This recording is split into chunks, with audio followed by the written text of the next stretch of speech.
श्री सुखदेव जी महाराज के पास आता है और कहता है, महाराज मैं ये अमृत का कलश लेकर आया हूँ, आप इस अमृत के कलश को राजा परीक्षित को पान करा दीजिए और मुझे कथामृत का पान कराइए।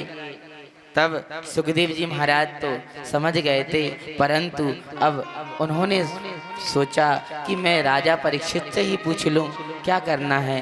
तो सुखदेव जी महाराज कहते, राजन क्या आप यहाँ अमृत पीना चाहोगे? तो राजा परीक्षित जी कहते हैं कि महाराज अमृत के पान करने से होता क्या है? तो सुखदेव जी महाराज कहते हैं, अरे राजा परीक्षित, अमृत का पान करने से तुम अमर हो जाओगे, तुम दीर्घजीवी हो जाओगे। और कहते महाराज कथा का पान करने से राजा तुम दीर्घजीवी तो नहीं होगे, परंतु दिव्य जीवी जरूर हो जाओगे। तो राजा परीक्षित के ऐसे उत्तर को सुनकर श्री सुखदेव जी महाराज प्रसन्न हो गए और देवताओं को वहां से भगा दिया, उनको कथा मृत नहीं दिया। सुखदेव जी महाराज ने कहा, अरे ठगियाओं, अगर तुम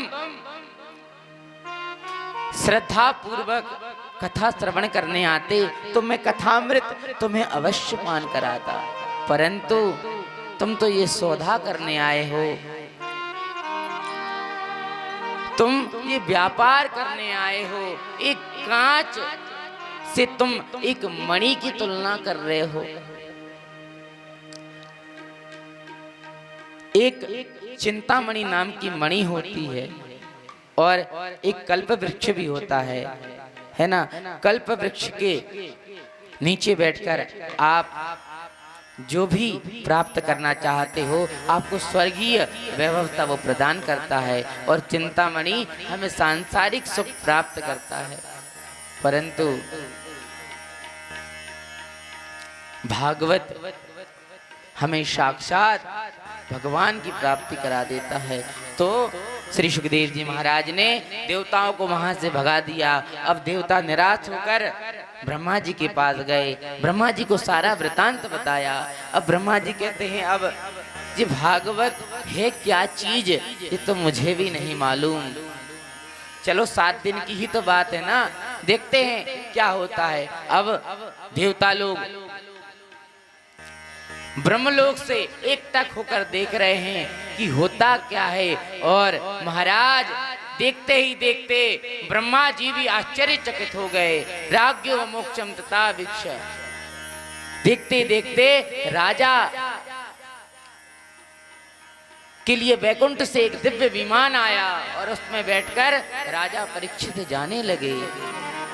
यहाँ देखकर तो ब्रह्मा जी ने सीधे वहां पर एक तराजू बुलवाया महाराज, और देखा एक पलने में श्रीमद् भागवत महापुराण को रखा और एक में जप तप अन्य ग्रंथों को रखा, परंतु महाराज भारी तो श्रीमद् भागवत का पल्ला ही रहा।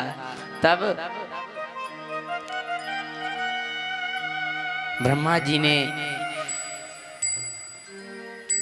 भी घोषणा कर दी कि भागवत ही इस कलिकाल में मुक्ति का एक सर्वश्रेष्ठ साधन है। महाराज ये कोई साधारण पोथी नहीं है। जब उद्धव जी महाराज भगवान से कृष्ण से कहते हैं, भगवान प्रभु आप जा रहे हैं और आपके जाने के बाद हम भक्तों का क्या होगा प्रभु?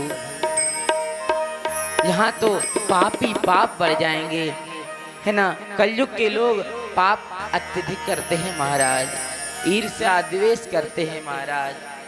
हमें खुद के यहाँ क्या है उससे कोई मतलब नहीं, पड़ोसी के यहाँ क्या आया है उससे मतलब है। हम वही देखते रहते हैं कि पड़ोसी ने भैया बाइक ली है, मुझे भी चाहिए अब, क्योंकि दिखाना है ना। उसने गाड़ी ले ली तो मुझे भी लेना है, भले ही लोन पे लोन लग जाए, परंतु हमें दिखावा करना है महाराज। अरे हम तो भगवान के सामने भी दिखावा करते हैं। भगवान की जब आरती करते हैं तब क्या कहते हैं हम, तेरा तुझको अर्पण क्या लागे मेरा, है ना। और फिर थोड़ी देर बाद, अब ये मनुष्य देह तो है, पापी है, कलयुग है, कलयुग भरी बुद्धि है हमारी। फिर थोड़ी देर बाद क्या कहते हैं, सुख संपत्ति घर आवे कष्ट मिटे चढ़ता, है ना। हम यही चाहते हैं। हम ठाकुर जी से ये नहीं पूछते कि ठाकुर जी आप कैसे हो, है ना। बस हमें देते रहें आप, हमारा ये काम हो जाए तो हम ऐसा कर देंगे, आपके लिए हम 1 किलो पेड़ा भोग लगवाएंगे। अरे ठाकुर जी को आप खरीद रहे हो क्या? आप जो ये मनुष्य देह में हो, आप ये वैभवता जो भोग रहे हो, किसने दिया?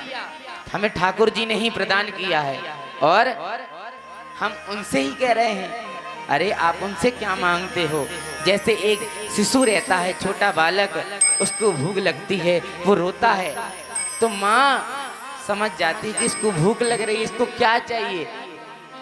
तो हमें इस देह के शरीर के माता पिता तो हैं, परंतु परम पिता तो एक ही हैं। हम सबके परम पिता कौन है? भगवान।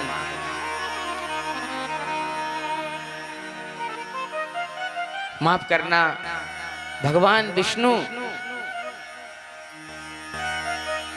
और भगवान राम इस धराधाम पर आए, उन्होंने अत्यधिक कष्ट सहा।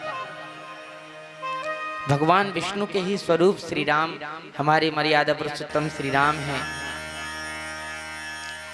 उन्होंने इस धराधाम पर आकर हमें क्या करना चाहिए, कैसे चलना चाहिए, सब सिखाया। अरे कहते हैं कि भगवान ने किया ही क्या है, क्या दुख देखा है। हमें भगवान दुख पे दुख, हमें थोड़ी सी दुख क्या आ जाती है, हम भगवान को कोसने लगते हैं महाराज कि बताओ भगवान तुम मुझे दुखी दुख प्रदान कर रहे हो, और भगवान ने तो कितने कष्ट सहे हैं। भगवान बराबर कष्ट हम नहीं सह सकते। भगवान ने 14 वर्ष का वनवास हंसते हंसते निकाल दिया। अपनी अर्धांगिनी से वियोग, हम तो महाराज 4 दिन वियोग हो जाता है तो हम बुलाने लग जाते, या हम ही चले जाते हैं ससुराल। धृतराष्ट्र जी जन्मांध तो थे ही, परंतु अंदर से भी अंधे हो गए थे। ऐसे ही हमारे लिए भगवान ने अच्छा स्वरूप दिया है, अच्छे हाथ पैर दिए हैं महाराज, तो उसका सदुपयोग करें। ये वाणी दिए है, ये वाणी जो है ना वही माला पहना देती है महाराज, और वही जूता भी खिलवा देती है। ऐसी वाणी बोलिए मन का आपा खोए, औरन को शीतल करे आपहु शीतल होए। महाराज अच्छी वाणी बोलिए, अच्छा उपदेश करिए। कोई गलत राह में चल रहा है तो उसको सही राह प्रदान करिए, क्योंकि आप सत्य की राह में चलोगे ना महाराज, तो सत्य की नाव डगमगाएगी जरूर, परंतु वो डूबती नहीं है महाराज। आजकल के कलयुग के प्राणी बस अपना पेट भरने में लगे महाराज। भगवान ने हमें मनुष्य देह दिया है, तो हमें कुछ लोग तो महाराज पशुओं को तक नहीं छोड़ रहे, उनको भी खा रहे हैं। क्या मिल रहा है आपको ये खाने से? अरे मरोगे, ऐसे मरोगे ना कि कोई देखने वाला भी कहेगा कि ऐसा करता था, ये पशुओं को खाता था। महाराज क्या बिगाड़ा है उन पशुओं ने आपका? उनको भी तो भगवान ने ही बनाया है, और हमें भी भगवान ने बनाया है। आप क्या अपना मांस काट कर खा लोगे? महाराज हमारा कितना सौभाग्य कि हमें इस भारत देश में जन्म मिला, जहां भगवान ने भी जन्म लिया है महाराज।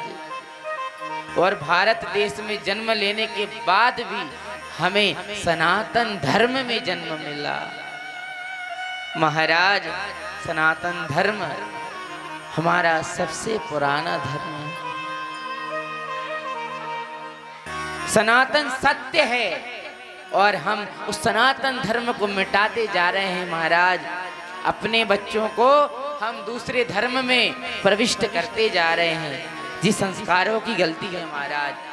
अगर एक माता पिता चाहें तो अपने बच्चों को अच्छे संस्कार दें। जब माता पिता ही कुछ संस्कार में रहें तो बच्चे कैसे सुधर सकते हैं महाराज। माँ तो ममतामयी है। पिता थोड़े डांटते हैं, फटकारते हैं, है ना, लेकिन वो अंदर से बच्चों से बहुत प्रेम करते हैं। माता पिता और गुरु इनको कभी नहीं भूलना चाहिए, क्योंकि माता पिता और गुरु ही इस धराधाम पर मनुष्य देह में भगवान है महाराज। और हम उन भगवान से ही द्वेष कर बैठते हैं। उपदेश करने में तुझे भी अच्छा लगता है, परंतु क्रोध क्या कर जाए महाराज। मुझ जैसे कुबुद्धि को भी सुबुद्धि प्रदान कर दिया हमारे गुरुदेव भगवान ने। उनकी ही कृपा से आज मैं इतना यहाँ बोल पा रहा हूँ महाराज। गुरुदेव भगवान की कृपा ही सब कुछ प्रदान कर सकती है। इसलिए माता पिता और गुरु की हमेशा आदर करें। हमें पछतावा कब होता है महाराज? जब हम उनको खो बैठते हैं, है ना। जाना तो सबको जाएगा ही, सब आया है तो जाएगा। राजा रंग फकीर, कोई सिंहासन चल चढ़ा तो कोई बंधा जंजीर। महाराज